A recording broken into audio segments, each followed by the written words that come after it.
مولا حسین کا کہ کسی قوم کے پاس صبر کا کوئی سرمایہ نہیں ہے مگر ہمارے پاس ہے. یہ مجلس حسین سرمایہ صبر ہے. غم حسین اپنے آپ میں دنیا کی سب سے دردناک داستان، دنیا کی سب سے اندوہناک داستان کربلا کی داستان. لیکن جب ہم کربلا کو اپنے دکھ کے سامنے لے آتے ہیں تو یہی کربلا ہمارے دکھ کا مرہم بن جاتی ہے. تو اس لیے جو ورثہ ہیں جو رخصت ہو گئے ان کے لیے، ان کی تسکین کے لیے بھی یہ مجلس حسین برپا ہوتی ہے کہ مرحوم کو ثواب بھی ہو، غمزدہ دلوں کی تسلی کا سامان بھی.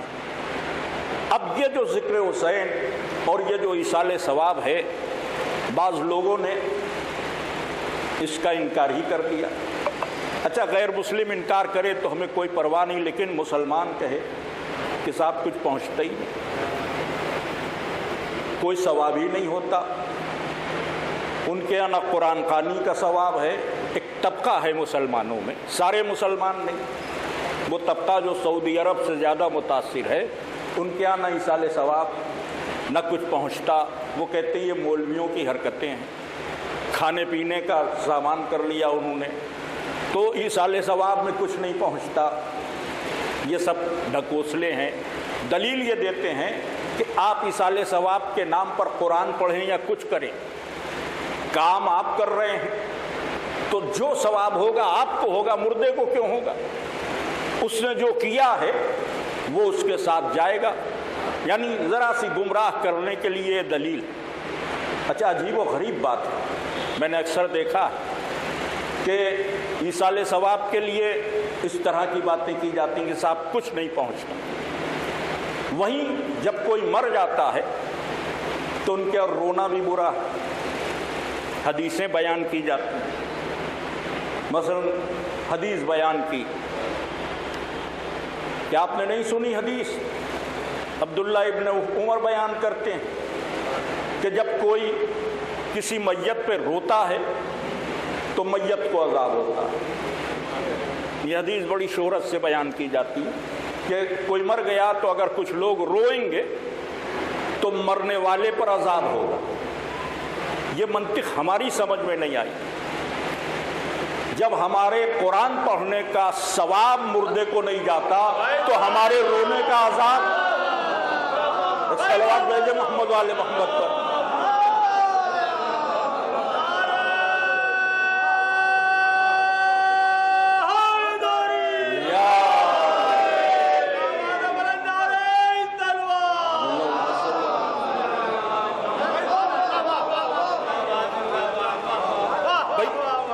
اگر قرآن پڑھنے کا عمل ہمارا ہے ہمیں ثواب ہوگا، اسے نہیں. تو رونے کا عمل ہمارا ہے تو گناہ اگر رونا ہے تو ہمیں ہو، میت کو کیوں ہو؟ اب اور میں کہ گناہ ہمیں پڑھنا چاہیے نا، میت کے لیے کیوں؟ لیکن نہیں. اب اس کو ہم اس کے علاوہ کیا کہہ سکیں کہ عداوت اہل بیت نے اس منزل پر پہنچا دیا کہ ثواب نہیں پہنچتا مگر عذاب پہنچتا. بھئی یہ عداوت اہل بیت کی پھٹکار ہے، ثواب نہیں جا رہا ہے، عذاب چلا جا رہا ہے. تو بہرحال اس لیے ہم ایصال ثواب جو حقیقی اسلامی عقیدہ ہے اس کے تحت یہ تمام امور انجام دیتے ہیں. اور ایصال ثواب کی مجالس میں عام طور پر کوشش یہ کی جاتی ہے کہ آخرت کی باتیں ہوں، زندگی اور موت کے موضوع پر گفتگو ہو، جو ہمارے بزرگ علماء نے ایک دستور بنایا ہے. اسی کے تحت میں بھی کوشش کرتا ہوں کہ کچھ عرض کروں. تو میں نے سورہ بقرہ قرآن حکیم کا دوسرا سورہ، اس کی 2 آیتوں کی تلاوت کا شرف حاصل کیا، 155ویں آیت اور 156ویں آیت. یہاں سے شروع ہو رہی وَلَا نَبْلُوَنَّكُمْ، ہم تمہیں ضرور آزمائیں گے. تاکید کے ساتھ ہم تمہیں ابتلا میں ڈالیں گے. وَلَا نَبْلُوَنَّكُمْ، ہم تمہیں ضرور آزمائیں گے. کیسے آزمائیں گے؟ بِشَيْءٍ مِنَ الْخَوْفِ، کچھ چیزوں سے. اب وہ چیزیں کیا؟ من الخوف، بھوک سے آزمائیں گے. والجوع، خوف سے آزمائیں گے، ڈر سے آزمائیں گے. ونقص من الاموال، مال سے آزمائیں گے. وانفس،